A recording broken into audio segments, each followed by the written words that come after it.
कृष्ण। ओम नमो अरिहंताणम्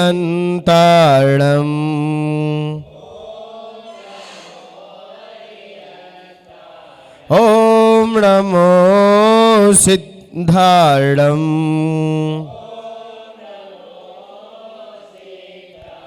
ओम नमो आयर्याणम् ओम नमो वज्रायणम् ओम नमो लोहे सवसाहुणम्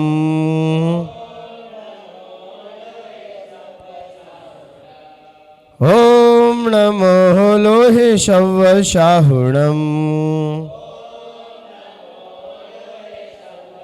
ब्रुवन्नमासीद पदाय वाक्य मिथ्याग्रहीद्याय स्वयमेव लोचम लोकान्तिके व्यास्तवनं निशम्य वन्दे जिनीशं मुनिसुव्रतं तं वन्दे जिनीशं मुनिसुव्रतं तं गुरवः पान्तनो नित्यं ज्ञानदर्शननायकः चारित्रण गंभीरा मोक्ष मार्गोपदेशका सरस्वती नमस्तुभ्यं वरदे कामरूपिणं विद्यारंभं करिष्यामि सिद्धिर्भवतु मे सदा सिद्धिर्भवतु मे सदा।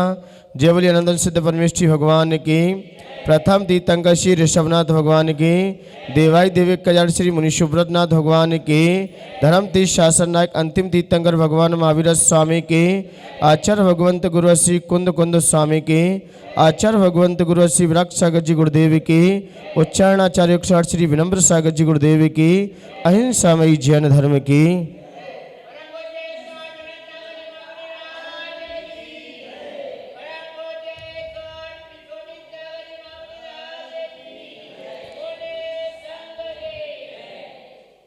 कहा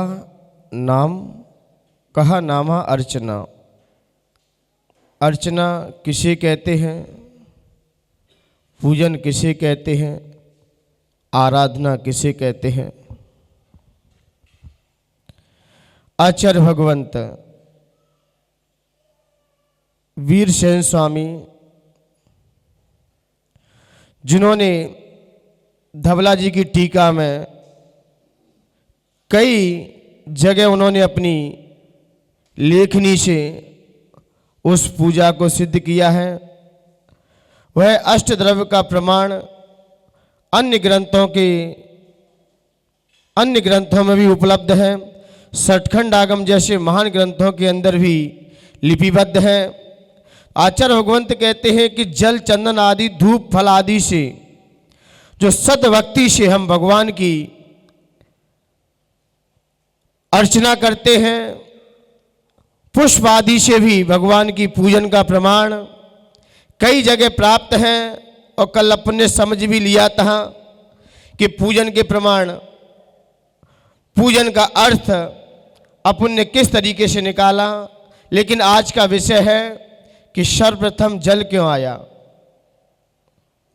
क्योंकि जब तक हमारे दिल में ये समझ में नहीं आएगा कि हमारा जल चढ़ाने का क्या लॉजिक था, क्या रीजन था।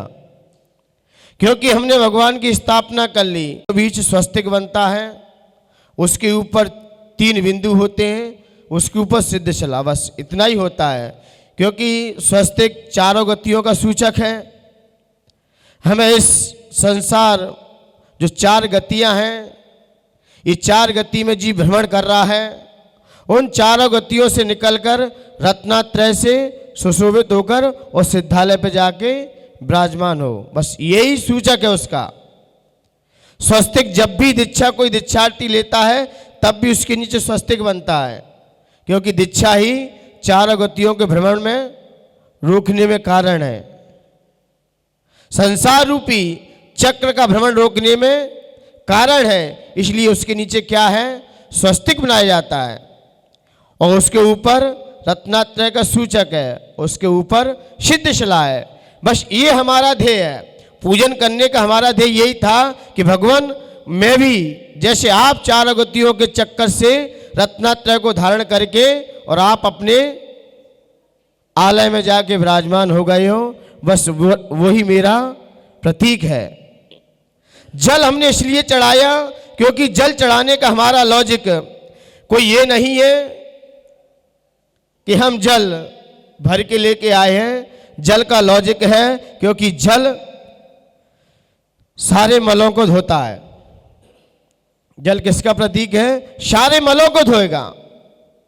जल से स्नान करने के लिए कहा श्रावक के लिए, मुनराज के लिए जल से स्नान मना कर दिया है। उनके यहाँ मंत्र स्नान कह दिया कि आप मंत्र से स्नान कीजिए। लेकिन फिर भी जब मुनराज किसी की समाधि आदि में जाते हैं या किसी अशुद्ध पदार्थ से स्पर्श हो जाते हैं, तब भी उनके लिए जल से ही शुद्धि करने के लिए कह दिया, वो भी दंड स्नान कह दिया है। इसलिए जल सारे मलों को धोता है। जितने भी संसार में जो भी मल लगता है जल, इसलिए हम भगवान के सामने जल लेके आते हैं। और जल समर्पण का भी सूचक है, क्योंकि जल जैसे फैलता है अपना विस्तार लेता ही चला जाता है, विस्तृत हो जाता है। जो समर्पण वाला व्यक्ति होगा वो अपने आप विस्तार ले लेगा। तो जल समर्पण का भी द्योतक है। इसलिए जल हम सर्वप्रथम भगवान के चरणों में चढ़ाते हैं, क्योंकि जल से ही हमारे अंदर निर्मलता आती है, पवित्रता आती है। और जल आचार्य भगवंतों ने कहा है मुनि के मन के समान है। मुनि मन समुज्ज्वल नीर प्रासुक गंध भरा। मुनि के मन के समान कह दिया है। जैसे मुनि का मन होता है वैसा ही मैं आपके चरणों में जल लेके आया हूं, क्योंकि जल ही है जो समर्पण के साथ, जो लघुता के साथ, विनम्रता के साथ हमें ऊपर की ओर उठाता है, आगे ले जाएगा। इसलिए हम तीन धारा से, वो भी कौन सी? जन्म जरा मृत्यु विनाशनाय। क्योंकि जल के कारण ही देखा जाए कि पुण्य की जल चढ़ाने का लौकिक उद्देश्य हमारा सम्यक्त की प्राप्ति। जल एकदम ट्रांसपेरेंट रहता है और सम्यक दर्शन जैसा गुण भी ट्रांसपेरेंट है। जैसे सम्यक्त में जीव को सब कुछ दिखाई दे जाता है, जैसे ही व्यक्ति को सम्यक्त होते ही, जैसे ही सम्यक्त प्राप्त करेगा, पहले उपसम सम्यक्त प्राप्त करता है और उपसम सम्यक्त भी निर्मल होता है, पारदर्शी होता है।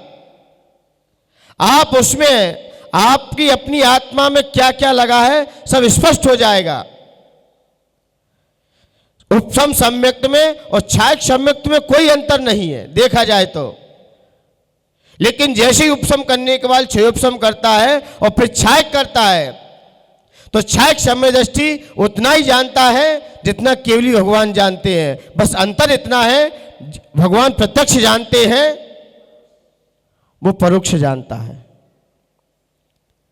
जिसे छायक हो जाए अंदर से, उसे पूरी अपनी आत्मा का स्वरूप स्पष्ट नजर आ जाएगा, उसे सब कुछ दिखने लगेगा। ऐसे ही सम्यक दृष्टि को सब कुछ दिखाई स्वतः ही देने लगता है। ऐसे ही जल में पड़ी हुई चीजें आपको स्पष्ट नजर आ जाएंगे कि जल में क्या क्या पड़ा है, अपने आप दिख जाएंगे आपको। पारदर्शी कह दिया जल को, धवल है वो। इसलिए सर्वप्रथम हम क्या लेके आते हैं? जल लेके आते हैं, क्योंकि जल बाह्य शुद्धि करता है और सम्यक्त अंतरंग की शुद्धि करता है। ये दोनों ही जरूरी है। हम बाह्य से तो तन को धो लिया, लेकिन अंदर की शुद्धि किससे करेंगे? अंतरंग जो मिथ्यात्व रूपी मल बैठा है, जो मिथ्यात्व रूपी उसमें परत लगी है, और जैसे मिथ्यात्व रूपी मल हटेगा, जैसे सम्यक्त रूपी रत्न उसके हाथ में आएगा, जिसके सम्यक्त हाथ में आ गया है, अब उस जीव का जन्म जरा मृत्यु कोई रोक नहीं सकता। क्योंकि जन्म जरा मृत्यु में यदि कोई निमित्त है, ना ज्ञान निमित्त है, ना चारित्र निमित्त है, उसमें सम्यक्त निमित्त है। जब तक आप पे सम्यक्त नहीं है, तब तक आप जन्म जरा मृत्यु को भी नाश नहीं कर सकते। तो इसलिए आचार्य भगवंतों ने कहा है कि जल ट्रांसपेरेंट है, सारे मलों को धोता है। और जल का स्वभाव कैसा है? शीतल है। जल का स्वभाव कैसा है? शीतल है। जल कितना भी गर्म हो जाए, जल कितना भी गर्म कर दो तुम, कितना भी फ़ारेनहाइट पे जल को रख दो, लेकिन जैसे ही अग्नि सामने दिखाई देगी उसे बुझा देगा वो। जल गर्म होने के बावजूद भी अपने स्वभाव को नहीं छोड़ता। इसलिए सम्यक दृष्टि कितना भी संसार में रह ले, कितने भी संसार में दुखों का सामना कर ले, लेकिन सम्यक दृष्टि अपने स्वभाव को नहीं छोड़ता। उसका लक्षण है सम्यक जैसे ही आते ही वो अपने स्वभाव को नहीं छोड़ेगा। सम्यक दृष्टि संसार में परेशानियों को सहन कर लेगा, संकटों का सामना करेगा। उसके ऊपर विपत्तियां में कई प्रकार की आएंगी, लेकिन जैसे ही उसे अपना स्वभाव दिखाई देगा तो अपने स्वभाव को भी एक इतना प्राप्त कर लेगा। तो इसलिए जल किसका सूचक है? शीतलता का भी सूचक है, समर्पण का भी सूचक है, और किसका सूचक है?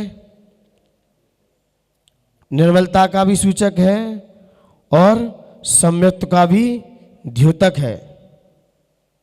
सम्यक्त रूप यदि उसके अंदर, जीव के अंदर अग्नि लग चुकी है, सम्यक्त रूपी दीपक जिस जीव के अंदर जल चुका है, तो मान्यवर सम्यक्त रूपी दीपक यदि हमारे अंदर जल रहा है, प्रज्वलित हो चुका है, अग्नि लग चुकी है सम्यक्त की हमारे अंदर, तो अग्नि का काम क्या होता है? अग्नि काम क्या करती है? अग्नि का काम क्या है? अग्नि जलाती है, पकाती भी है और प्रकाशित भी करती है। सम्यक्त का यही काम है। सम्यक दृष्टि जीव कर्मों के जलाने में दक्ष रहता है। सम्यक तो ही है जो कर्मों को ध्ययन करने में दक्ष है, और संसार को पकाने में भी सम्यक तो ही कारण है, और आत्मा को प्रकाश करने में सम्यक तो ही कारण है। तो इसलिए आचार्य भगवंतों ने सबसे पहले क्या रखा? जल रखा। क्यों रखा जल? क्योंकि ये सारे मलों की शुद्धि कौन करेगा? आत्मा तो शुद्ध है, लेकिन आत्मा के अंदर जो कर्म लगे हुए हैं, जो उसके ऊपर कर्मों की परत लगी है, अब उसे हम किससे धोए? जैसे ही अंदर सम्यक्त की लौ जलती है ना, तो वैसे ही व्यक्ति अपने आप उसकी आत्मा में प्रकाश होने लगता है।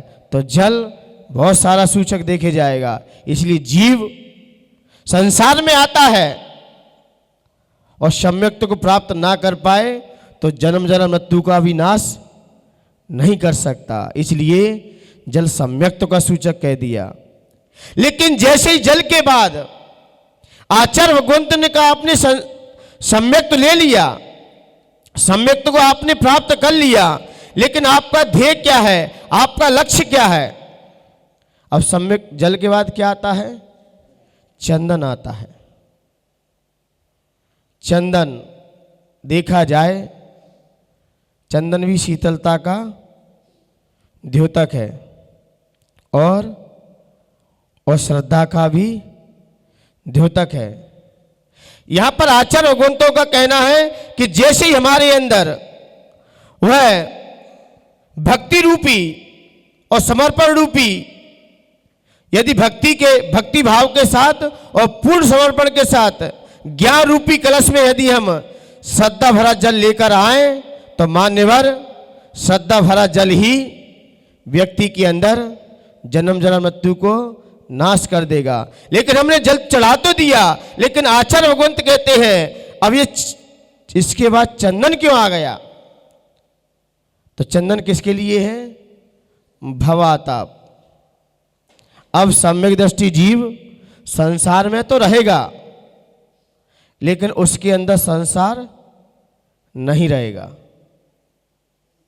क्या है? सम्यक दृष्टि कहाँ रहेगा? संसार में तो रहेगा, लेकिन उसके अंदर संसार नहीं रहेगा। अब उसे ऐसा लगेगा कि संसार मुझे खा रहा है। अब उसे संसार से तपन होने लगेगी, उसे संसार से जलन होने लगेगी, संसार से उसे संसार भयभीत नजर आएगा। वह संसार से पाप भीरू हो जाएगा। ये संसार मुझे ही खा रहा है, उसे अंदर अंदर ही जलन होने लगेगी। इसलिए आचार्य भगवंतों ने जल के बाद चंदन इसलिए रखा क्योंकि चंदन शीतलता का सूचक है और श्रद्धा का भी द्योतक है। जैसे ही समर्पण आता है वैसे ही हमारे अंदर से श्रद्धा और बढ़ जाती है। बिना श्रद्धा के आप किसी के चरणों में झुक नहीं सकते। बिना श्रद्धा के आप किसी के चरणों में झुक नहीं सकते। इसलिए चंदन मस्तक पे लगाते हैं, क्योंकि मस्तक ही किसी के चरणों में जाके झुकता है, वो भी श्रद्धा से झुकता है, समर्पण भाव के साथ झुकता है। तो इसलिए आचार्य भगवंतों ने उस श्रद्धा भाव से झुका हुआ व्यक्ति ही आगे चल के आपके गुणों को प्राप्त कर लेता है। एक बार झुक तो जाए, एक बार श्रद्धा से व्यक्ति झुक तो जाए भगवान के चरणों में। जो भगवान के चरणों में झुक जाता है तो मान्यवर उसके अंदर भी शीतलता प्रवेश कर जाती है, क्योंकि चंदन का वृक्ष चंदन विषय व्यापे नहीं लिपटे रहत भुजंग, जाने कि उस चंदन के वृक्ष से भी क्या लिपटे रहते हैं? सांप लिपटे रहते हैं, विषैले होते हैं, सांप विषयुक्त होते हैं, लेकिन चंदन के वृक्ष को विषयुक्त नहीं कर सकते। चंदन का वृक्ष विषयुक्त नहीं होगा, कई विष को प्राप्त नहीं करेगा चंदन का वृक्ष, लेकिन वो विषयुक्त जो सांप है, जो विषैले सांप हैं, वो शीतलता का अनुभव जरूर करते हैं। वो किसका अनुभव करते हैं? शीतलता का अनुभव करते हैं, उन्हें शीतलता मिलती है उससे। इसलिए कितना भी क्रोधी व्यक्ति भगवान के चरणों में क्यों ना आ जाए, अच्छे अच्छे क्रोधी भी ठंडे पड़ जाते हैं। भगवान के चरणों में अच्छे अच्छे मानी मान रूपी विष से युक्त भले प्राणी भी, क्रोध से भरे प्राणी भी भगवान के चरणों में आते हैं तो जरूर शीतलता का अनुभव करते हैं, उन्हें शीतलता मिलती है। महाव्रती के जो चरणों में आ जाते हैं उन्हें भी व्रती बनने का भाव तो आ ही जाता है, क्योंकि महाव्रती की संगति में आए बिना कोई व्रती नहीं बन सकता। मुनि के देखे बिना कोई मुनि बन नहीं सकता। तो महाव्रती के संपर्क में आने से, महाव्रतियों की संगति करने से लोगों के व्रत लेने के भाव होते कि नहीं होते? होते कि नहीं होते? होते कि नहीं होते? अरे चंदन के वृक्ष के पास आजू बाजू में लगे हुए वृक्ष भी महक जाते हैं। जो चंदन के वृक्ष के पास जो कई प्रकार के वृक्ष लगे हों आजू बाजू में, तो वो क्या अपनी क्या बिखेर देते हैं? वो भी महकने लगते हैं। ऐसे ही खरबूजा को देख के खरबूजा भी रंग बदल देता है। और खंडवा में बदले कि नहीं बदले रंग? किसी के बदले कि नहीं बदले? कई लोगों की चाय छूटी, 2-2 घंटे के लिए घर का त्याग हुआ, घर छूटा 2-2 घंटे के लिए। जज साहब के पास इतना कीमती समय अपना 1-1 घंटा कीमती होता है, और फिर भी प्रवचन के लिए महाव्रतियों के पास बैठने का ये सबसे बड़ा त्याग है। डॉक्टर साहब अपने प्रोफेसर, मतलब इनका एक एक घंटा इतना कितना कितना कीमती है, और फिर भी उस घंटे का त्याग करके आए हैं। त्याग करने का भाव किसी त्यागी के पास होता है, रागियों के पास नहीं होता, रागियों के पास नहीं होता। इसलिए वह चंदन का वृक्ष स्वयं शीतल देता है, स्वयं शीतलता प्रदान करता है। और चंदन इसलिए चढ़ाया कि भगवान मैं भी संसार से भयभीत हूं, मैं भी संसार से बहुत भयभीत हूं। तो भयभीत होने के कारण संसार की धाम मुझे सहन नहीं हो रही, क्योंकि संसार एक सूर्य के समान है। जैसे कि सूर्य की गर्मी होती है, यदि सूर्य से व्यक्ति तप जाए, अब ठंडक पहुंचाने के लिए क्या करोगे आप? क्या लगाओ? केसर का लेप। केसर गर्म होती है, केसर नहीं चढ़ती। भगवान के चरणों में कभी केसर के तो पुष्प पे आएगा वैसे, लेकिन चंदन पे तो सिर्फ चंदन ही चढ़ता है। लोग जल के बाद केसर के घोल को घोल लेते हैं, हो गया चंदन। अरे चंदन का लेप होता है, और वो भी अनामिका अंगुली से चढ़ाया जाता है, इससे लेप किया जाता है। जब अपन लगाते ना, कितना गाढ़ा गाढ़ा लगाते हैं, और भगवान के चरणों में पानी घोल के, तो वहां भी लेप किया जाता है। जैसे जल की धारा जन्म जरा मृत्यु विनाश 3 से, ऐसे चंदन का इससे लेप किया जाता है। जैसे कोई गर्मी से तप जाए व्यक्ति। जब हम लोग इटावा में थे, उत्तर प्रदेश इटावा में, तो मई या जून के महीने में शायद आचार्य भगवंत का वहां प्रवास रहा, तो वहां के बच्चे शाम के समय आते थे, चंदन की लकड़ी लेके आते थे, क्योंकि नीचे वैद्य जी की दुकान थी। तो वैद्य जी के पास एक मलियागढ़ का चंदन था, लाल कलर का। तो सारे बच्चे आते, चंदन घिसते, कहीं महाराज जी के माथे पे लगा रहे, कहीं पैर पे लगा रहे। क्यों? गर्मी बहुत थी उस समय, और चंदन लगते ही शीतलता का महसूस होती है, शीतलता मिलती है। तो इसलिए हमने जल के बाद चंदन इसलिए चढ़ाया, क्योंकि ये संसार का ताप है।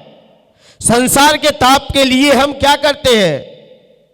कोई गर्मी से तप जाए या अग्नि से तप जाए, तो हम शीतलता पहुंचाने के लिए चंदन का प्रयोग करते हैं। ऐसे ही संसार की भी तपन है। तो सम्यक दृष्टि भी संसार में तपता है, लेकिन वो क्या करता है? व्रती बनने का भाव रखता है। क्योंकि जैसे ही हम व्रती बनेंगे, तो कुछ ना कुछ संसार का ताप तो रुकेगा। जो विषय भोग है वो तो कम से कम होंगे। उसके व्रती बनने का भाव होता है। फिर या तो 2 प्रतिमा लेगा, या 3 प्रतिमा लेगा, या 5 प्रतिमा लेगा, और व्रती हो गया तो मान्यवर उसे संसार से अब इतनी तपन नहीं होगी। अब उससे विषय भोग ज्यादा तपन नहीं पहुंचाएंगे। व्रती देखना किसका आनंद करता है, उसके अंदर किसकी शीतलता पहुंची। तो चंदन व्रती का सूचक भी है। व्रती जितना व्रती होगा, उसकी आत्मा उतनी शीतलता को प्राप्त करेगी, उसकी आत्मा उतनी शीतल होगी, उतनी ही उसके अंदर शीतलता आएगी व्रती बनने के बाद। और व्रती नहीं है तो संसार की तपन बहुत होगी। आप व्रती बन के देखना कितना हल्का जीवन लगता है, और अव्रती बन के ऐसा लगता है कि पहाड़ पूरा मेरे ऊपर ही टूट रहा है। कोई व्रती बन जाता, आप जरा विचार कीजिए। अविनाश जी, अनंत चौदस आई थी, आपने एकासन किया, उस समय आपको क्या महसूस हुआ? उस दिन का जीवन कैसा महसूस लगा आपको? अनंत चौदस के दिन आपका जीवन कैसा लगा आपको? हल्का लगा कि नहीं लगा? हमने जब एक दिन के लिए व्रत रखा है, तब हमारा जीवन हल्का हो सकता है, और संसार का ताप भी रुक सकता है। हमें संसार के विषय भोग भी अनंत चौदस के दिन कैसे लगते हैं? बेकार लगते हैं। फिर किसका अनुभव हो रहा है? अंदर शीतलता का महसूस आ रही है। तो इसलिए सम्यक दृष्टि क्या बनता है? व्रती बनता है। अब व्रती बन चुका है, अब उसके अंदर शीतलता पहुंचेगी, क्योंकि शीतलता जैसे ही जाएगी, क्योंकि चंदन दाका नाशक भी है और संताप्त का भी नाशक है, इसलिए हम चंदन का लेप करते हैं। चंदन सुगंधित होता है, स्वयं तो सुगंधित है ही, लेकिन उसके संपर्क में जो भी चीज आ जाती है वो भी सुगंधित हो जाती है। इसलिए व्रती स्वयं तो सुगंधित है ही, भगवान स्वयं तो सुगंधित है ही, लेकिन जो इनके संपर्क में आ जाता है वो भी कैसा हो जाता है? सुगंधित हो जाता है। जो भगवान के संपर्क में आ जाता है, और भगवान का शरीर स्वयं सुगंधित है और भगवान के गुण भी स्वयं सुगंधित हैं, और जो इनके गुणों को पा लेता है, जो इनको गुणों का अनुसरण कर लेता है या अनुकरण कर लेता है या उनको अपने जीवन में ले लेता है, तो इसलिए मान्यवर यहाँ पर आचार्य भगवंतों ने कहा उसके अंदर भी शीतलता पहुंची जाती है। और चंदन औषधि का भी काम करता है। चंदन किसका काम करता है? औषधि का भी काम करता है। तो भगवान के वचन भी औषधि का ही काम करते हैं, क्योंकि जब तक वाणी नहीं खिलती तब तक किसी का जन्म मरण मृत्यु विनाश का भाव भी नहीं आता। जैसी वाणी खिलना चालू हुई, कई जीवों के जन्म जरा मृत्यु जैसे रोग भी दूर हट जाते हैं, समाप्त हो जाते हैं। तो भगवान की वाणी भी सबसे बड़ी औषधि है। तो इसलिए आचार्य भगवंतों ने कहा जल हमारे अंदर मन को शीतलता देता है, और मन में शीतलता आते ही हमारे वचनों में भी शीतलता आ जाती है, और वचनों में शीतलता आते ही हमारा काय भी, शरीर भी, जब हम उनके गुणों का अनुसरण करते हैं तो हमारा काय भी शीतलता महसूस करता है, आभास करता है। तो इसलिए मान्यवर मन वचन काय में तीनों में ठंडक पहुंचेगी। जब तक हमारे अंदर शीतलता नहीं आएगी तब तक आपके अंदर अक्षय पद का भाव भी नहीं आएगा। जैसे ही व्यक्ति शीतलता शांत होता है, परिणाम शांत हो जाते हैं, और जब तक आपके अंदर ठंडक नहीं है, परिणामों में विशुद्धि नहीं है, परिणाम निर्मल नहीं है, तब तक आपके अंदर वह अखंडता का भाव भी नहीं आ सकेगा। वह अखंडता का आपके अंदर विचार भी नहीं आ सकता। इसलिए उस अखंडता को पाने के लिए हमें अखंड अक्षय चढ़ाना पड़ता है, क्योंकि समर्पण और श्रद्धा है तो हमारे अंदर हर कार्य में अखंडता का भाव भी बन जाएगा। जैसे ही हमारे अंदर शीतलता आएगी तो हम अखंडता की भी संगति कर लेंगे। हमारे अंदर जिनकी चरणों की भक्ति से, भक्ति करने से, उनके चरणों में जब हमारा चित्त स्थिर होता है, चित्त थम जाता है, और जैसे ही चित्त थमता है, जैसे ही हम शांत हो जाते हैं, संसार से शांत हुए, वैसे ही हमारे अंदर वह अखंडता का भी गुण आने लगता है, अपने आप आएगा। जैसे ही वो व्रती बन गया है, अब उसके अंदर महाव्रती बनने के भाव होंगे। इसलिए महाव्रती पद ऐसा है, मुनि पद ऐसा है, इसका क्या होता है? ये कर्मों का क्षय में कारण बैठता है। इसलिए अक्षय पद और मोक्ष फल, ये दो प्राप्त करने के लिए बाकी सब नाश करो। ये दो ही है प्राप्त करने के लिए। आपने संसार का नाश कर दिया, जन्म जन्म मृत्यु का नाश किया, सम्यक्त का धोतक आ गया, लेकिन यहां पर अक्षय पद आ गया। तो अक्षय पद भगवंत कहते हैं हमारे अंदर अखंडता का भाव आना चाहिए। वह अखंड हम मोती लेके आते हैं। क्या लेके आते हैं? मोती लेके आते हैं। मुक्ता फल, जिसे क्या कहा गया? मुक्ता फल।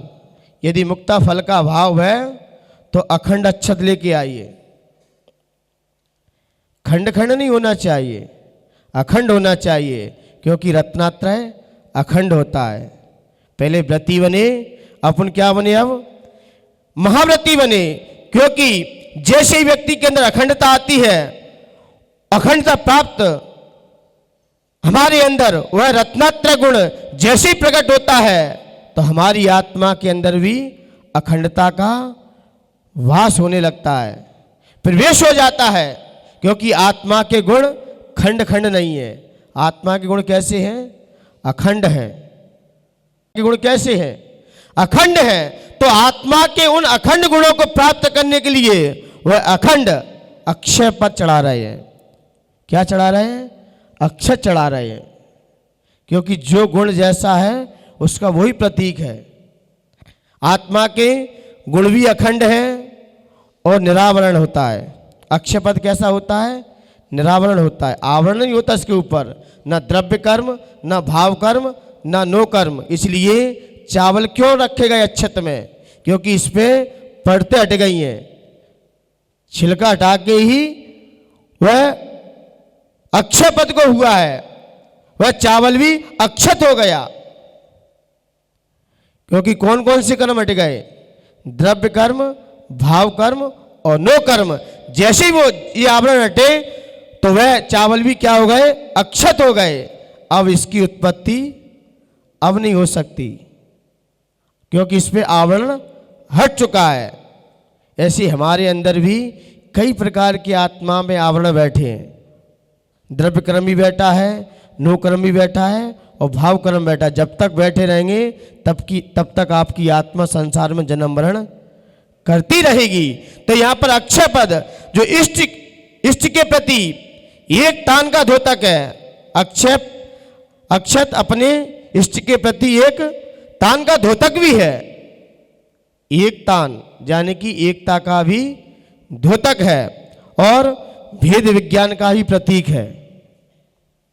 और आत्मा के अखंड गुण और अखंड प्रदेशों का भी एक अक्षयपदी है। इसलिए हमारे यहाँ आचार्य भगवंत कहते हैं, जो हमारे कर्म क्षय में सहायक बने या कर्मों की निद्रा व संवर में जो सहायक बने, जो यह पद दिलाने में सहायक बने, जो यह पद दिलाने में सहायक बने, वही अक्षय पद है। अब कौन सा है? कौन है? एक मुनि पद है जो ही हमें अक्षय पद पर ले जाएगा। कौन सा पद है? एक मुनि का पद है, वही कर्म क्षय में कारण है। इसलिए व्रति के बाद हम क्या बने? महाव्रति बने। और रत्नात्रय हमने पहले ही कह दिया, रत्नात्रय अखंड का सूचक। इसलिए मान्यवर अक्षत। अक्षत कैसे होते हैं? तो आचार्य भगवंत कहते हैं अक्षत सफेद होते हैं। मोती कैसा होता है? सफेद होता है। और भगवान का शरीर कैसा है? कौन सी लेश्या है भगवान की? परम शुक्ल लेश्या है। परम शुक्ल लेश्या है। और अक्षत की कौन सी लेश्या है? उसकी भी शुक्ल लेश्या है। और तंदुल अचित्त होता है, जीव रहित होता है। भगवान का शरीर भी निगोदीय शरीर से, निगोदीय जीवों से रहित है। कॉम्बिनेशन देखिए आप, उनकी कॉम्बिनेशन देखिए। और अक्षय अखंड होता है और भगवान के सुख अखंड है। खंड खंड नहीं है सुख में, वहां भी सुख कैसा है? अखंड सुख है। तो इसलिए आचार्य भगवंत ने, और मोती कैसे लगता है? बड़ा सुंदर दिखाई देता है। पानी की बूंद मोती जैसी सबके मन को अपनी ओर आकर्षित करती है। तो मोती क्या होता है? अपनी ओर आकर्षित करता है। और भगवान का स्वरूप भी क्या करता है? आकर्षित करता है कि नहीं करता है? कहते ना, वैसे तो उनके सर पे कोई ताज नहीं है, लेकिन ऐसा कौन सा दिल है जिन पर उनका राज नहीं है? जिन पर उनका राज नहीं है, हर मन को आकर्षित करते हैं। ना आपके कोई आभूषण है और फिर भी सबके मन को खींच रहे हो, तो आपके अंदर आकर्षण और सुंदरता आपके शरीर में नेचुरल है।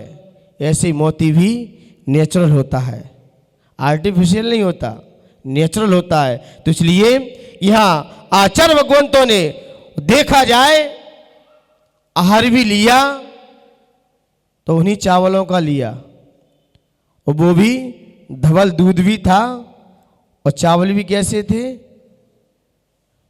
आहार भी लिया तो उन्होंने किसका लिया? खीर का ही लिया है। चावल इसलिए अपने यहाँ बहुत मांगलिक माने गए हैं। खाने के बाद, भोजन करने के बाद थाली में क्या आता है?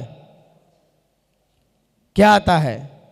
चावल आता है। इसलिए खाना चाहिए, लास्ट में चावल जरूर खाना चाहिए। यदि आप कहीं बाहर जा रहे हो, जैसे घर पे कहीं बाहर जाओ तो माँ चावल की खीर खा के भेजे, बहुत शुभ होता है। चावल का आपको कोई दिख भी जाए, हाथ में कोई चावल हाथ में लिए हो और आप किसी भी कार्य में जा रहे हो, आपका कार्य मांगलिक होगा। जब भी कोई दीक्षार्थी दीक्षा लेने जाता है या लड़की घर छोड़ती है तो पीछे क्या फेंकती है? क्या फेंकती है? बहन यदि टीका भी करती है, चंदन का तिलक भी करती है, ऊपर क्या लगाती है? क्या लगाती है? जब आप बहन के प्रति समर्पित होगे तो बहन भी आपके मस्तक पर तिलक लगाएगी, चंदन का लगाएगी, शुभ माना है। और ऊपर क्या रख देगी? चावल। तो तीनों लोगों के तिलक भी हो आप, और अक्षय पद भी है। जो आपके चरणों में झुक जाता है उसके मस्तक पे भी वह चावल लग जाते। यानी कि आप भी अब कुछ ऊंचे शिखर पर काम करो, ऊंचा कार्य करो। इसलिए बहन ने तिलक लगा दिया। इसलिए मान्यवर लोक व्यवहार में भी अक्षत को मांगलिक माना है। मांगलिक है। चावल हर क्षेत्र में आगे रहा है। चावल देखा जाए अपनी संप्रदायों के बावजूद भी वह निगेटिवता को मारता है। किसको मारता है? निगेटिवता को मारता है। इसलिए चावल चढ़ाना बहुत मंगलिक है। इसलिए यहां पर अक्षय पद, यदि आप पे मोती नहीं है तो चावल चढ़ा सकते। ऐसा आचार्य भगवंत उमा स्वामी ने भी श्रावकाचार के अंदर लिखा है। लेकिन पहले लोग मोती चढ़ाते थे। राजा महाराजा जितने भी तीर्थ क्षेत्रों की यात्रा करते थे तो मोती चढ़ाते थे, क्योंकि हमें रत्नात्रय की प्राप्ति करना है। जैसे ही रत्नात्रय आपके अंदर आएगा तो आचार्य भगवंत कहते हैं कि जिसके अंदर मुनि तो बन चुका है, मुनि पद तो आ गया है, अपन कहां से चले? मिथ्यास्व चले, सम्यक लिया, व्रती बने। अब क्या बन गए? अपन महाव्रती बन गए। महाव्रती बनने के बावजूद भी उसके अंदर वासना नहीं जा पाती। क्या? वासना अंदर से नहीं मिट पाती। वासना उसके अंदर बैठी रहती है। क्योंकि मुनि बनने के बावजूद भी वेद समाप्त नहीं हो पाते। कहीं स्त्री वेद, कहीं पुरुष वेद, कहीं नपुंसक वेद, उसके अंदर वेद बैठे ही रहते हैं। तो उन वेदों को समाप्त करने के लिए भव भव कुवेदन स्वबचु, अपन ने पूजा में पढ़ा ना भी, भव भव कुवेदन स्वबचु। मुनि बनने के बाद भी व्यक्ति के अंदर आ सकता है, क्योंकि चारित्र मुनि कर्म का उदय किसी को नहीं छोड़ता। तो इसलिए भगवान, मैं मुनि तो बन चुका हूं, लेकिन वेदों को समाप्त करने के लिए, इन वेदों को हटाने के लिए मैं आपके चरणों में क्या लेके आया हूं? पुष्प लेके आया हूं। क्योंकि आपने ही वेद समाप्त किए हैं, क्योंकि आप अवेदी हो। भगवान क्या है? कोई वेद नहीं है, भगवान अवेदी है। तो भगवान, मैं भी आपके चरणों में क्या चढ़ा रहा हूं? फूल चढ़ा रहा हूं, पुष्प चढ़ा रहा हूं। क्यों? मेरे अंदर भी आप किसी को फूल दे के देखना तो व्यक्ति के अंदर क्या क्या परिणाम होने लगते हैं। इसलिए शादी होती है तब गले में क्या डाला जाता है? पीले चावल। कि पीले चावलों की माला करके डाली जाती है। क्यों? क्योंकि उसकी सुगंध, उसके अंदर की जो पराग, वो खींचता है व्यक्ति को। उसके अंदर की सुगंध खींचती है, फिर किसी भी तरफ खींचे। काम रूपी भौरे भी मडरा जाते हैं, इतने मडरा जाते हैं कि वो उसी में जाके मर जाते हैं। इतनी अंदर वेदना होती है, वेदों की इतनी वेदना होती है, इतनी अंदर से वो होती है, व्यक्ति उसमें ही पागल हो जाता है, इतना उसमें आसक्त हो जाता है। तो भगवान ये वेद है, ये इंद्रिय सुख है। जब तक इंद्रिय सुख लगा रहेगा तब तक हम आपके आत्मा के सुख का भी अनुभव नहीं कर सकते। तो मुनि बनने के बाद व्यक्ति क्या भावना भा रहा है कि भगवान मेरे वेदों का क्या हो, नाश हो। यानी कि पुष्प प्रेम का भी सूचक है और स्नेह का भी सूचक है। और हमें किसी से लगाव हो तो हम फूल ही देते हैं उसे। अब आपको किससे लगाव है? भगवान से लगाव है तो भगवान के चरणों में मेढक क्या लेके पहुंचा? मेढक क्या लेके पहुंचा? पंखुड़ी लेके पहुंचा। भगवान जिससे जिससे लगाव होता है, तो इसलिए भगवान मुझे आपसे लगाव है। जहां वासना का अंत होता है, जहां हमारे अंदर वासना का अंत होता है, तब कहीं प्रेम प्रीति का जन्म होता है। जब तक वासना है तो आपका प्रेम संसार का कारण होगा। प्रेम प्रभु से करो, प्रीति भगवान से करो और लगाव भी भगवान से रखो, क्योंकि पुष्प इसका ही सूचक है। तो इसलिए आचार्य भगवंत कहते हैं किसी भी जीव से आपको प्रेम करना है, आपको किसी भी जीव से आपको प्रेम करने का भाव आ जाए, तो आचार्य भगवंत कहते हैं प्रीति करो, प्रेम करो, लेकिन नीति और रीति के साथ। किसके साथ? नीति और रीति के साथ। प्रेम करने के लिए मैंने नहीं कहा प्रेम हर व्यक्ति से करो, हर व्यक्ति से अपना प्रेम भाव रखो, लेकिन किसके साथ? नीति और रीति के साथ। प्रेम करने के लिए मैंने नहीं किया है। जहां वासना का अंत हो जाए वहां प्रेम प्रीति का जन्म हो जाता है, वहीं से प्रेम भाव आ जाएगा। तो इसलिए आचार्य भगवंतों ने कहा है कि जी हमारे अंदर जो प्रेम प्रीति, अब मुझे अपने इष्ट के प्रति लगाव है, उनके प्रति प्रीति है, मैं कैसे प्रकट करूं? इसलिए मैं वह प्रेम प्रीति प्रकट करने के लिए मैं पुष्पों के क्या लेके आया हूं? गुच्छे लेके आया हूं। गुच्छे के गुच्छे चढ़ते थे। क्या लेके आया हूं? गुच्छे लेके आया हूं। जैसे ही पुष्प चढ़ाया, अब जिससे आपको लगाव है उसका मीठा मुंह कराओगे नहीं कराओगे? जिससे जिसके लगाव होता है नहीं होता है, जिससे प्रेम होता है, क्या उसके पास खाली हाथ जाओगे? क्या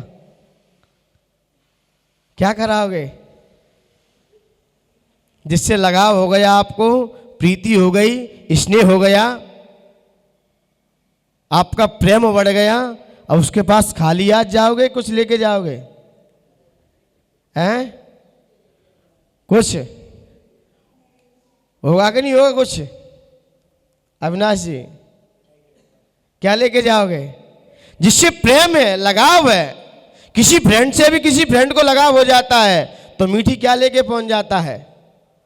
टॉफी खिला देता है। खिलाता है कि नहीं खिलाता है?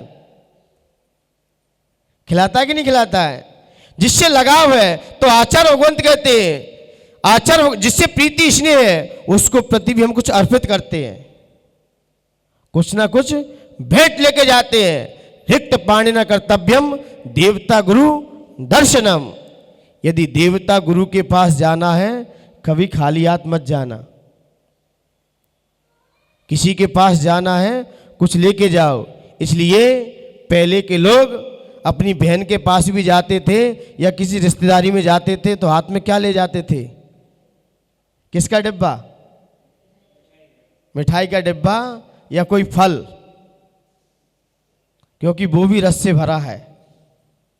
वो भी किससे भरा है? रस से भरा है। लेकिन अधिकांश लोग मीठा ले जाते थे।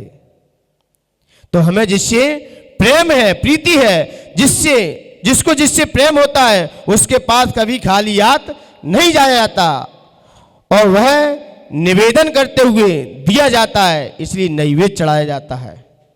जो निवेदक पूर्वक हमने किसी को दिया है, इसलिए उसका नाम नैवेद्य रख दिया है। तो हमें भगवान से क्या है? प्रीति है, प्रेम है, लगाव है। अब हमारे अंदर भूख है। क्या है? भूख है मेरे अंदर। तो आचार्य भगवंत कहते हैं कि ये नैवेद्य भूख का नाश करती है। हमारे अंदर भूख लग रही हो, हम नैवेद्य खाते हैं तो क्या होता है? कुछ समय के लिए भूख शांत हो जाती है, लेकिन आपने तो क्षुधा का ही नाश कर दिया है। जैसे हमने नैवेद्य खाया तो मेरी भूख शांत हो गई, और आपने तो जिंदगी भर से ही भूख समाप्त कर दी है। बलवर्धक है, नैवेद्य खाने से व्यक्ति बलवर्धक होता है। तो भगवान आप में तो वैसे ही अनंत बल है। तो ये नैवेद्य क्षुधा का नाश का भी सूचक है, बलवर्धक भी है, और स्वादिष्ट है, और रस से युक्त है। भगवान आप भी अपनी आत्मा के गुणों से, अब आप भी अपनी आत्मा के गुणों में लवलीन हो, आत्मिक रस से भरे हो आप। तो मिठाई भी क्या है? रस से भरी है, और आप अपनी आत्मा के गुणों के रस से भरे पड़े हो, और जो खाता है वह तृप्त हो जाता है। जो मिठाई खाता है वो क्या हो जाता है? तृप्त हो जाता है। भगवान आपकी वाणी जो सुनता है वो भी क्या हो जाता है? संतुष्ट हो जाता है। इसलिए नैवेद्य कहते ना, मिश्री जैसे तेरे बोल। वाणी भगवान की कैसी है? मिश्री जैसी है। जो खाता है वो भी क्या हो जाता है? तृप्त हो जाता है। इसलिए भगवान मैं आपके सामने क्या चढ़ा रहा हूं?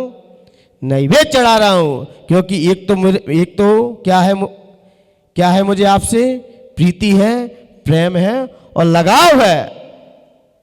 इसलिए मैं क्या लेके आया हूं? नैवेद्य लेके आया हूं, नैवेद्य चढ़ा रहा हूं, क्योंकि आपसे ही मुझे प्रेम हुआ है, आपसे ही मेरा लगाव है। और लगाव होने से अंदर अब क्या होगा? जब आपकी हमने नैवेद्य चढ़ाई, क्षुधा का नाश किया, क्षुधा को हटाया अपने अंदर से, अनंत बल का अनुभव किया, जैसे ही आपके अंदर से क्षुधा का रोग जाएगा और कामों का वेग जाएगा, अब क्या चलेगा आपके अंदर? क्या चलेगा?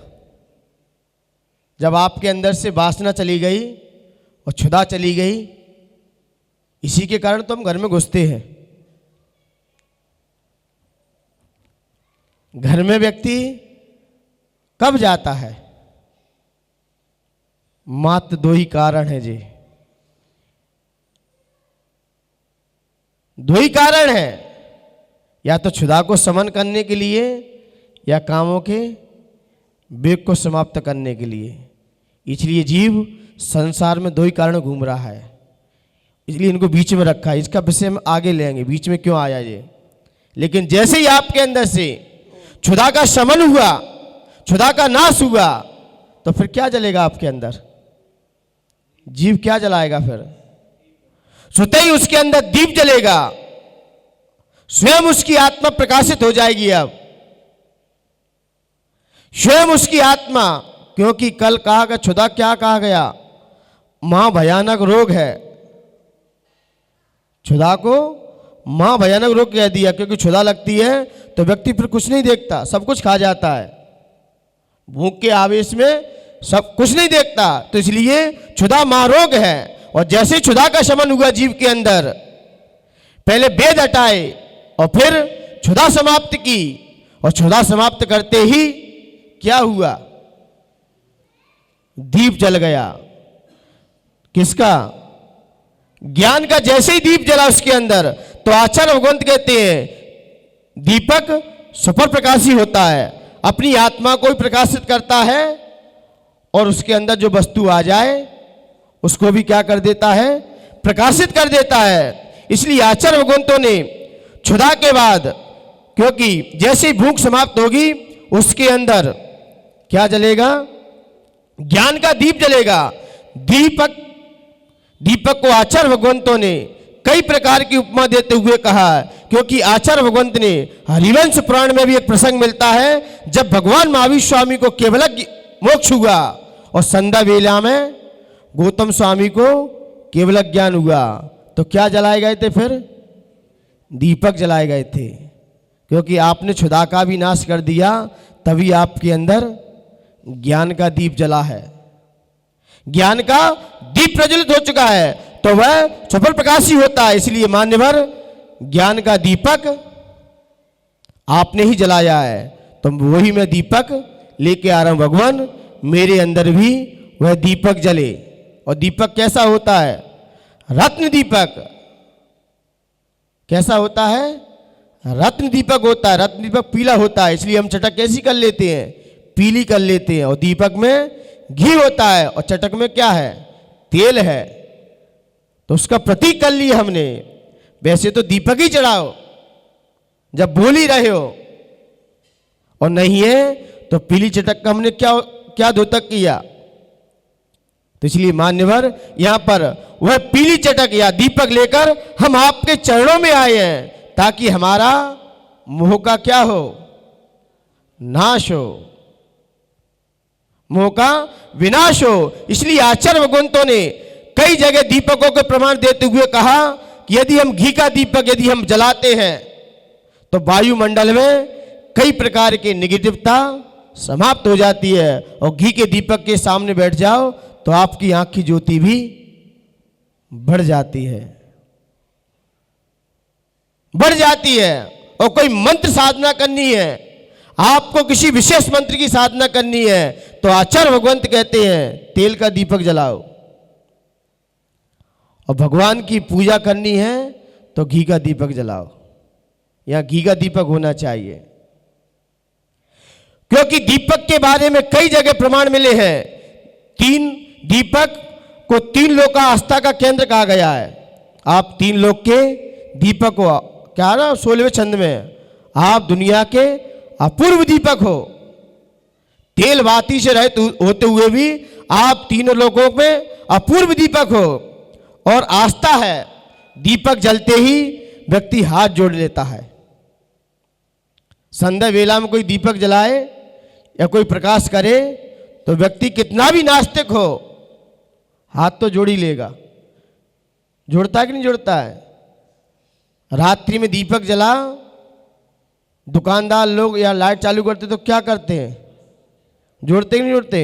वो उसको प्रणाम कर रहे हैं कि भगवान ऐसा भी दीपक हमारे अंदर जले जो सुपर प्रकाशी है, ऊर्जा से भरा होता है, ज्ञान से परिपक्व है, विवेक है, और आयु रूपी जीवन की ज्योति का भी प्रतीक दीपक माना है। क्या आयु क्या है? तेल, तेल के समान उसको कह दिया है, दीपक को भी यहां पर। और कहते ना कि जब तक दीपक नहीं जलता तब तक व्यक्ति उदास रहता है। ऐसे क्या कहते? कुल का दीपक। कुल में भी क्या होना चाहिए? एक दीपक होना चाहिए, जिससे कुल का दीपक आगे तक जलता रहे। तो इसलिए यहां पर कुल दीपी कहा गया है। वह छोटा सा एक दीपक अंधकार से लड़ता है। एक छोटा सा भी दीपक क्यों नहीं जल रहा हो, वो भी अंधकार से लड़ता ही रहेगा। आप कितने भी अंधकार में जा रहे हो, हाथ में दीपक ले लेना, आप पूरे रास्ते को भी पार कर जाओगे। ऐसे ही हमारे अंदर यदि ज्ञान का दीप जल जाए तो हम भी संसार रूपी समुद्र से पार हो जाएंगे, छोटा सा भी दीपक क्यों ना हो। तो इसलिए नैवेद्य के बाद क्या रखा? दीपक रखा। और जैसे ही दीप जला, जैसे ही दीप जला, दीप जलते ही व्यक्ति के अंदर अब केवल ज्ञान तो ले लिया, अब क्या करेगा? 4 घातीय कर्म चले गए, केवल ज्ञान आ चुका। अब इसके बाद उस ज्ञान को फिल्टर करने के लिए ध्यान रूपी अग्नि पर उसे चढ़ना ही पड़ेगा, क्योंकि ज्ञान फिल्टर होता है तो ध्यान से होता है, तो ध्यान रूपी अग्नि से। इसलिए आचार्य भगवंतों ने कहा वह धूप जो ज्ञान को शुद्ध करती है, ज्ञान को फिल्टर कर, वो ज्ञान को फिल्टर करती है और सभी कर्मों को नष्ट करती है। इसलिए क्या लेके आए? अष्टकर्म ध्यानाय धूपम। ज्ञान के बिना ज्ञान तो आ गया, अब ध्यान करना पड़ेगा। भगवान जब तक केवल ज्ञान में रहे, भगवान महावीर स्वामी केवल ज्ञान में रहे, अब उन्होंने जान लिया अब आयु मेरी, अब आयु रूपी बाती अब बुझ रही है। तब क्या किया, ध्यान रूपी अग्नि पर आरूढ़ हुए, और ध्यान रूपी अग्नि पर जैसे आरूढ़ हुए वैसे ही क्या हुआ, कर्मों का नाश हो गया। वह धूप, इसलिए आचार्य भगवंत कहते हैं ध्यान से ही सारे कर्मों का नाश होता है। और ध्यान नहीं लगाया तो आप कर्म कुछ नहीं कर सकते आप। इसलिए कहते हैं कोई भी कार्य करो कैसे करो, ध्यान से करो। गाड़ी चलाना है ध्यान से चलाओ, रोटी बनाना है किससे चलाओ, ज्ञान तो बहुत है, लेकिन ज्ञान के साथ क्या प्रयोग करो। इंटेलिजेंट तो व्यक्ति बहुत रहता है और कार्य में ध्यान नहीं दे पाता तो फिसल जाता है। तो जब तक ध्यान नहीं लगाओगे तब तक संसार में बैठे रहोगे। गाड़ी भी चलानी है, घर का कार्य करना है, कोई भी कार्य हो, विद्यार्थी ध्यान से ना पढ़े तो फिसल जाता है। इसलिए ध्यान हमारे ज्ञान को फिल्टर करती है। जो हमारे अंदर ज्ञान है उसको किससे फिल्टर करोगे। इसलिए आचार्य भगवंत कहते हैं जो साधु 1 घंटे सामायिक में स्थिर रह सकता है। हम स्वाध्याय तो बहुत करते हैं, बहुत पूजन करते हैं, और ध्यान लगाने बैठते हैं, कौन सा ध्यान लगाते हो, फिर सो जाते हो, ध्यान में ही सो जाते हैं। तो इसलिए भले ही 15 मिनट का अभ्यास करो ध्यान का। आपने पूजन किए, स्वाध्याय किया है, स्वाध्याय करने के बाद आप 15 मिनट स्थिर हो जाओ। अब आप उस चेतना को भी जानो अब कि हमने ये पूजन अर्चना क्यों की, इस ज्ञान प्राप्त करके हमने क्या किया, और उसे ध्यान करो। ध्यान से ही फिल्टर होता है। 1 घंटा आपने ध्यान कर लिया, आपने 3 घंटे पढ़ाई की, 4 घंटे पढ़ाई की, और आपने आधे घंटे भी ध्यान कर लिया। आधे 4 घंटे में आधे घंटे का ध्यान में सब कुछ आ जाएगा। 4 घंटे जो पढ़ाई की है वो आधे घंटे ही फिल्टर हो जाएगी। कौन कौन से विषय पढ़े थे हमने, सब दिमाग में आ जाएंगे। हम करते ही क्या है, दोपहर में पढ़ते हैं, रात्रि में पढ़ते हैं, बस सुबह ही तो चिंतन करते हैं, वही तो आप लोगों को दे पाते हैं। क्योंकि ध्यान से बात क्लियर हो जाती है। जब तक ध्यान नहीं करे, ध्यान लगाओ, चीज कहाँ रखी है आपने, कोई चीज आपने रखी ही नहीं रखी है, क्या बोलते हैं, ध्यान से सोचो कहाँ रखी है आपने। मन उथल पुथल होगी तो आप वस्तु को ले नहीं सकते। ऐसे ही अपनी आत्मा से पूछो, ध्यान लगाओ कि वो कहाँ है, कहाँ भटक रही है संसार में, उसका ध्यान करो। ध्यान करोगे तो वो आपके हाथ में होगी। नहीं तो आपको आत्मा कहीं बच्चों में दिखाई देगी, कहीं बीवी में दिखाई देगी, कहीं इनमें दिखाई देगी, कहीं उनमें दिखाई देगी, और फिर वो टूटेंगे तो फिर आप रोगे, क्योंकि आपने अपनी आत्मा को देखा ही नहीं अभी तक, वो है कहाँ। तो इसलिए ध्यान रूपी अग्नि से अष्ट कर्मों का नाश होता है, और जैसे ही 8 कर्म जाते हैं वैसे जीव को क्या जाता है हाथ में, मोक्ष फल। अब क्या है, क्या हो गया है, सारे मोह का क्षय हो गया है। अष्ट कर्म जैसे ही नाश होते हैं तो उसे क्या मिलता है, मोक्ष फल मिलता है। इसके बाद अब द्रव्य हम क्यों चढ़ाएं, क्योंकि हमारा लक्ष्य मोक्ष तक था, इसलिए अब 9वीं द्रव्य आई नहीं। ये मत कहना कि 8 कर्म है तो 8 कर्म के लिए हम 8 द्रव्य लेके आए, नहीं, लास्ट मोक्ष फल मिल चुका हमें। कौन से कर्म में हमने, कौन से द्रव्य में हमने कौन सा कर्म नाश किया, कोई नाश नहीं किया, हम तो क्रम से चढ़ते हुए आए। तो इसलिए जीव मिथ्यात्व में आता है, अनादि मिथ्या दृष्टि है, और जैसे ही जल चढ़ाता है सम्यक प्राप्त कर लेता है। 4था गुण स्थान आ चुका उसके हाथ में। अब पहले से कहाँ आया, 4थे गुण स्थान में आ गया, और जैसे ही सम्यक प्राप्त करते ही देशव्रति हुआ, 5वां गुण स्थान आ चुका। देशव्रति हो गया, कौन सा गुण स्थान हो गया, 5वां गुण स्थान हो गया। देशव्रति के बाद महाव्रति बना सीधा, महाव्रति बनने के बाद 7वां गुण स्थान टच किया उसने सीधा, और महाव्रति जैसे ही बना जैसे उसने वेद समाप्त किए, वेदों की बंध विच्छुत्ति 9वें गुणस्थान में है। कहां तक है? 9वें गुणस्थान में सारे वेद समाप्त हो जाते हैं। और जैसे ही 10वें में जाएगा, और जैसे ही 10वें में जाएगा, सारे वेद समाप्त करते हुए सीधा बादवा टच करेगा 10वें से, क्योंकि अब उपसम श्रेणी चल रहा है, ये छायक श्रेणी चल रहा है, ये छपक श्रेणी पे है जी। अब इसे सिद्धालय तक पहुंचाना है। तो 12वें गुणस्थान में जाके पहुंचा, और 12वें गुणस्थान में बादन निगोदिया जीवों का घात हो जाता है। अब शरीर में इसके बादन निगोदिया जीव नहीं रहेंगे, और बादन निगोदिया के कारण ही व्यक्ति को भूख लगती है।